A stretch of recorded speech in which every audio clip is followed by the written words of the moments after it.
Tarzan and the Diamond of Ashair.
Tarzan has organized and taken charge of the James Gregory expedition for the purpose of tracing, if possible, Gregory's son, Brian, the lost archaeologist.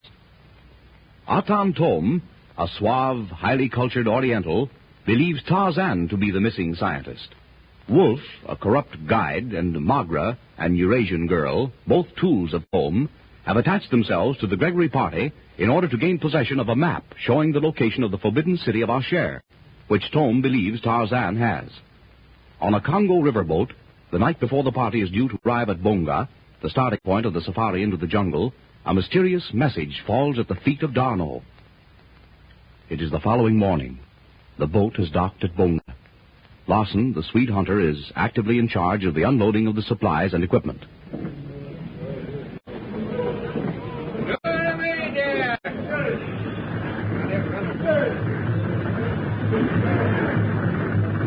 Hey, you black pirates, be careful of that corpse. Ashore, Tarzan is directing the natives. Mango, Poso. You old man work like ticky-ticky. On the fringe of this scene of mad excitement, Helen Gregory stands with her father and Lieutenant Darno. Look, Lieutenant, it's just like a three-ring circus. Tarzan certainly understands how to handle natives. Maybe. The jungle and the natives are like an open book to Tarzan. But if you, Monsieur Gregory, had not made previous arrangements through Monsieur Michel, we might have been tied up here for weeks. Wolf, the hunter, and Magra stand together behind a shed at the end of the dock. You will ruin everything with your idea for us, Wolf.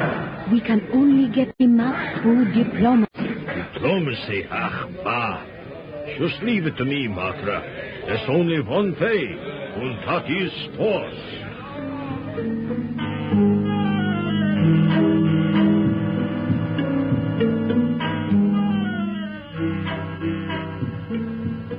The landing of supplies is finished. Tarzan has assigned the last of the bales and boxes to the waiting bearers, and the head of the safari is just leaving the little river town of Bonga to plunge into the jungle. Well, Tarzan, by Yemeni, we've been making a good beginning, and we are off into the blue. Yes, Larson, but we camp early tonight. These people aren't used to jungle travel. A good idea. And I know just the place for the first camp. All right. Go ahead, then, and from now on, you'll take charge of camp bearers and leaders. Yeah, sure. You have everything ready in the jiffy. If Larson is to take the lead, Tarzan, might be a good idea for me to bring up the rear. To keep an eye out for lost equipment or native stragglers, huh? Yes, Wolf, and you might as well keep that position. Now, Darno, that we're underway, let's catch up with the others. Passez vite, monsieur. I have a little surprise for you. What is it? On the boat last night, when you and the others had gone to bed, Larson came to me with a story about Wolf. He is suspicious of the German. Oh, so? Wolf told Larson all about the map of Ashair. The map again, huh? And while Larson was talking, someone threw a note at my feet. Threw a note at your feet? Yes, tied around a block of wood. What did it say? I have it here in my pocket. I shall show it to you. Tonnerre. Well? It is gone. Are you sure you put it in your pocket? Positive, in this one. Well, what did it say? Just 2 words. Watch. What? Who threw the note? I have been thinking about that. There is only one person who might wish to warn us in that particular manner, and you know who it is as well as I. Magra. Vraiment.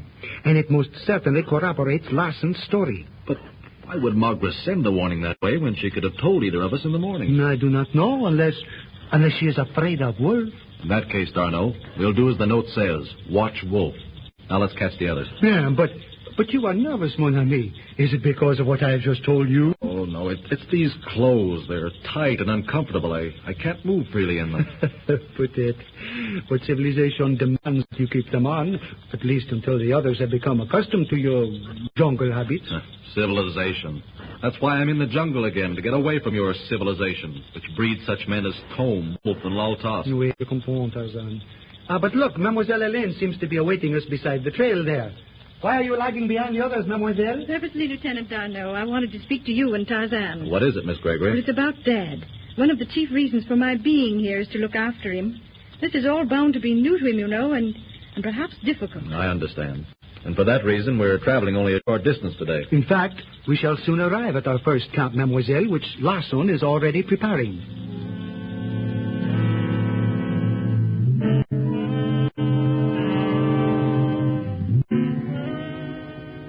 On a riverboat which is just off Loango, Thome and Laltas are seated together in its stern, discussing their plans for following Tarzan and the Gregory expedition. Is it not possible that we will arrive in Bonga before Brian Gregory's expedition has entered the jungle, Atan? That is very unlikely, Laltas. Gregory, eager to get underway, will permit no delays. Certainly, his object is to reach what he believes to be Tuanbaca, the mountain wherein Ashair is said to be hidden, as quickly and secretly as possible. And Magra, if she fails to attach herself to their party? Magra will not fail me. She's clever. You have never given her due credit, my friend. Yet, if she fails? In that case, she will await us at Bonga, and we shall follow the Gregory party as we have planned, a day or two behind them. When do you propose to overtake Brian Gregory? Not until he is close to his destination. And how are we to learn when that will be? That will be for you to find out. It will be your duty to keep in touch with Magra if she is with them, or Wolf if she is not. That will have to be done at night. Brian Gregory will certainly watch his back trail during the day. As I would if I were in his place. However, we have merely to exercise care in our movements, and he need never know that we are following him. At my suggestion, Wolf will bring up the rear of Gregory's party. Which should make it less difficult and dangerous to Wolf or Magra. Dangerous? In what way? Because Brian Gregory is already suspicious of us. He is resourceful and powerful as a water buffalo. I know. He nearly killed me the other night at the hotel. And you are not anxious to come to grips with him again, eh? Is that it, eh? If it happens again, I shall kill him. You will not kill Brian Gregory, my friend. At least not until the map of Ashair is in my hands, or until he has found the way into Tuanbaca. You understand? I shall protect myself against... Do you understand? I understand, Atan Thome.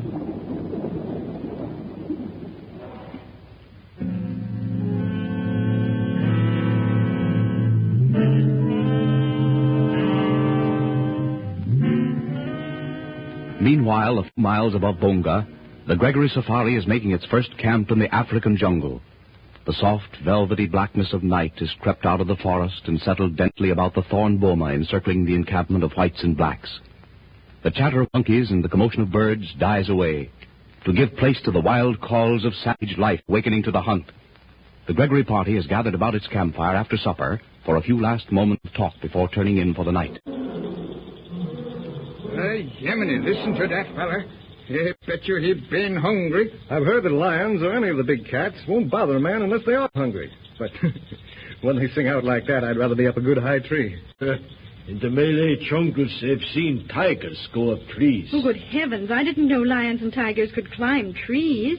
I've never heard of that. Is it a fact, Tarzan? Well, there are no tigers in Africa, but I have seen Numa reach the lower branches of the small tree. Numa? What animal is that? Numa, Mademoiselle Magra, is what the great certain tribe of jungle dwellers call the lion. The natives call him Simba. Hey, Jiminy, that fella been close. He sounds like a big one, too. Is there any danger, Tarzan? No. Not if we stay inside the boma. I wouldn't want to be outside that thorn fence and meet Mr. Leo. You are afraid of Numa, of the lion's wolf, huh? With a good rifle in my hands and plenty of distance between us, no. Well, I hope they leave us alone. I'm not at all anxious to meet them, even with a good rifle. No, my dear. The closest I have ever been to a lion or ever wish to be is on the outside of a good, strong cage with a lion inside. Yes, Mr. Gregory. Lions are beautiful, but from a distance only. Yeah, sure. And they won't bother you if you leave them alone. Look, the natives. They are beginning to dance. Looks like they're getting ready for a powwow of some kind. They are merely celebrating the fact that they are employed, Monsieur Gregory. They'll keep it up all night. That and shrilling Mavembe. Mavembe? Native beer, mademoiselle. It is quite the usual thing among native bearers. And we may be here for 2-3 days, waiting for them to get over the effects of their yak. I'd better put a stop to it before they go too far. Leave them alone, Wolf. Their celebration won't hold us up. Yeah, but mein God, Tarzan, if they fill themselves up with that stuff, they won't be worth a penny in the morning. I'll take care of that. Look at that big black fellow, whirling like a pinwheel. They seem to be getting out of his way. The fellow's getting pretty excited. They see that he is. There is no need of frightening Monsieur Gregory and the ladies. Keep quiet, nothing.